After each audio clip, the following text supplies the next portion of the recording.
Good morning, evening, or afternoon, everybody. Yesterday, we got one of the coolest announcements that we have seen. They announced TBC launching, and with TBC launching, they also announced that we would be getting a ton of changes.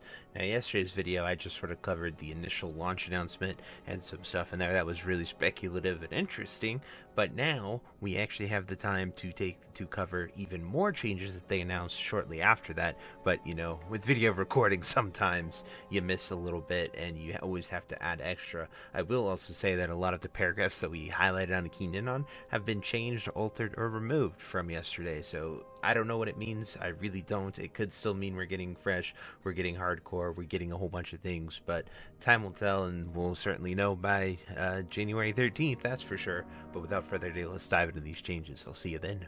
Voop.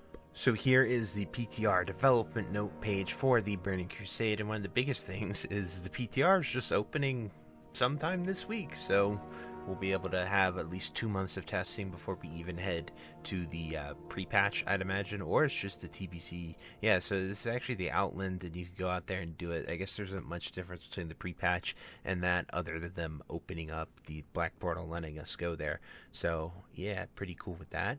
Then we have Heroism. These are like the biggest changes that they're doing to TBC, which is really amazing. Heroism and Bloodlust are now a raid wide with 10 minutes sated exhaustion debuff. This specific ability slash debuff will only to reset on boss slash kill and wipe, so that will reset very easily. Now what I wonder is if drums for leatherworking will apply this debuff or not. They didn't really specify here, and it's very important because either everyone goes leatherworking for drums or doesn't, because drums are very, very useful, and normally because Lust is group wide, people also use drums in the other groups that don't get lusted. So if like you're parsing, you just swap shamans, it's a whole thing, and that's pretty much what this gets rid of. They've also increased Terracone's respawn rate and increased additional Terracone nodes to be added, which is awesome. Terracones are the lifeblood for all consumes, and with monopolies, botting, all that type of shenanigans that happen, this is definitely a really, really good change. Then a massive surprising change is that they're adding the edit mode UI that we sort of see on retail to this, which I don't know how it feels about that. We have to see about it. I'm usually for these changes as long as it's a toggle, right? As long as I can choose to have my UI look like the classic UI or edit it to look like the retail one, I'm okay with it, as long as players have the choice to play how they want and design their stuff how they want. I know a ton of people pretty much use UI altering add-ons anyway, so it's not really that big of a deal, but I think you should still preserve the idea of classic when you're adding all these changes, and I think the UI is such an iconic thing that, you know, having the switch is very important.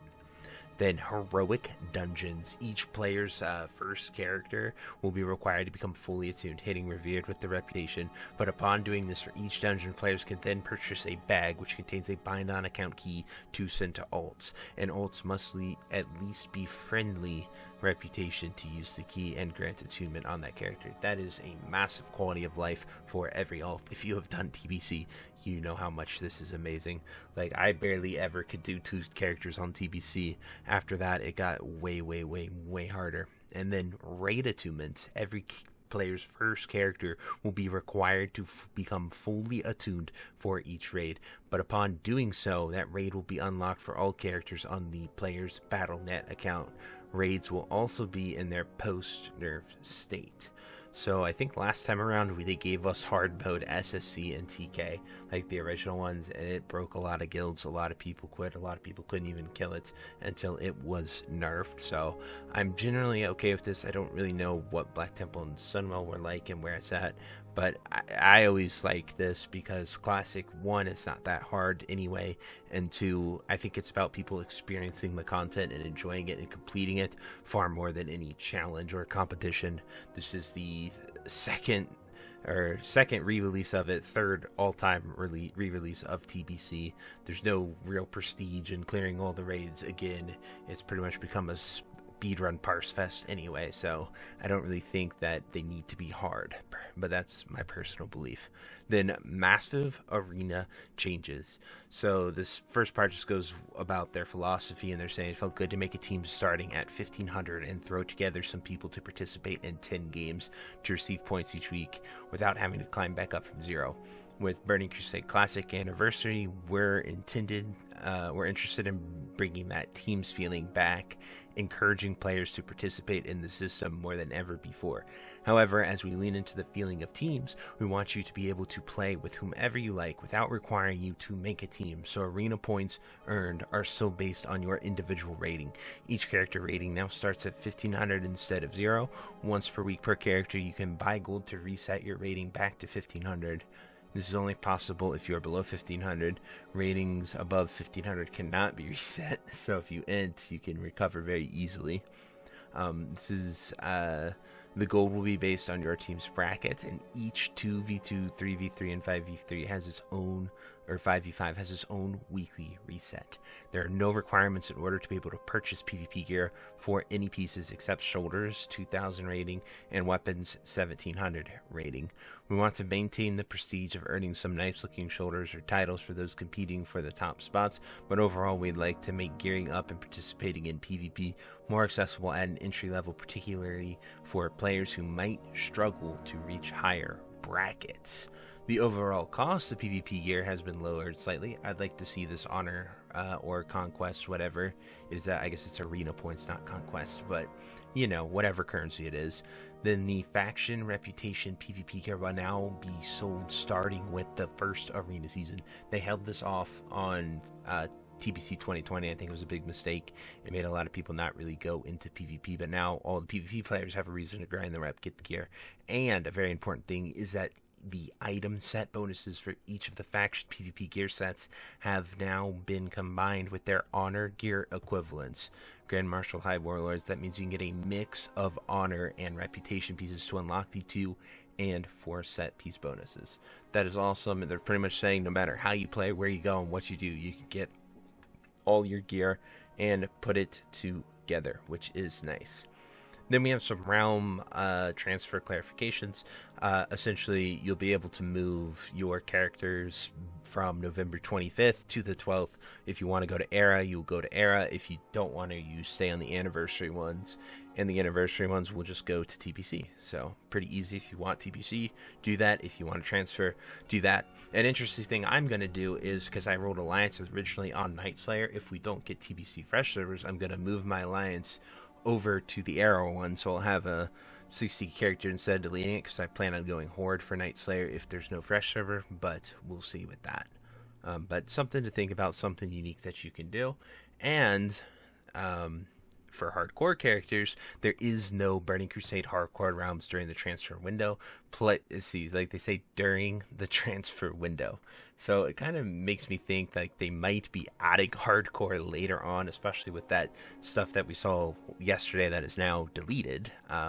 But it's up forever on the internet because we captured it with our video. So, but it's, you know, I don't really know where they're going, but they have the option to transfer their normal non-hardcore anniversary realms so that those characters can continue to Burning Crusade. So if you're a hardcore character, you can go to any of them. I don't know, it says normal round, so I think you can go to Dream Scythe is what they're saying. If you don't, you will transfer over and the hardcores will merge. But that means if an anniversary hardcore character meets their untimely end, we'll be able to transfer to a classic era realm and return to living. So it gives you that. And now, very, very interesting stuff with this. And when making your decision to transfer, please consider that the group finder tool and dual spec feature will be added to the classic era realms. This means that new and existing characters on classic era realms will have the option to learn dual spec. At the same time, the rule sets between anniversary hardcore and original hardcore realms will be aligned. That means original hardcore realms will receive dual spec instant mail and the dungeon finder tool.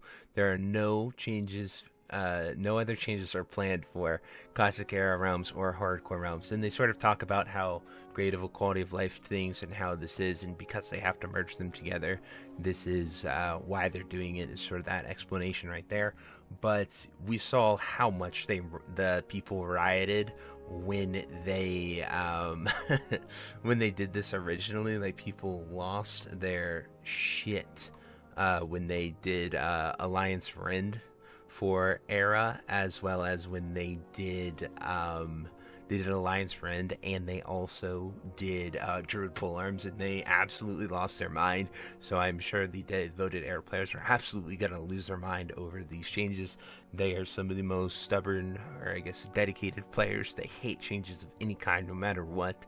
But, you know, there's not much they can do about this. I think it's a transfer. It's like, to give people the option to do that. They're not going to open Anniversary Era realms when they already have Era realms there, and those changes between them aren't that big. So it's either take them away from people who have enjoyed them for a while, or give it to everyone, and they sided with give it with everyone. So that is what it is. But I'm excited for these. I would love more details on sort of how other buffs are going to work. Are we going to see Shaman Totems? Are we going to see Shadow Priest Mana Battery? A Shadow Priest one, definitely way more. Shaman Totems, I don't know. Like, they're already making Shaman Raid-Wide Lust, which is a big one, but you would still have to have a Shaman in every group for the totem buffs.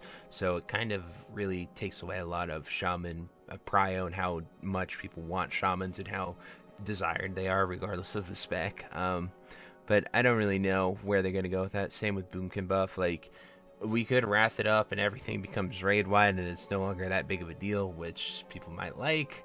But also, it kind of takes away from the TBC experience of having those damage groups, of having people with buffs, of having that, of organizing it, of building the raid comp. So I don't really know how I feel. I honestly don't care either way. I've played both, and obviously one is a lot more easier, and from a management perspective and guild leading perspective, I would obviously want raid wide. But from the parsing, sweating side of me that wants to do that and understands that that's a part of TBC, like, we could change everything and then we would just get retail. So I don't know where that line is personally for me yet, but we'll have to see what they go with. It's very early on, and getting your opinions out there matters a lot. So anyway, guys, I hope you enjoyed these changes. They're quite massive. If there's anything you think I missed, anything you'd like to add, definitely drop it down below, and I'm happy to discuss it with you in the comments. Until next time, I'll see you later. Hope you have a great day. Bye-bye. Hey, you. Yes, you. Are you still there? Well, I appreciate you for taking the time to watch this entire video and making it to the end here. If you enjoyed this video, definitely check out the other videos about World of Warcraft listed in these playlists down below. And thank you again. Have a great day. Bye-bye.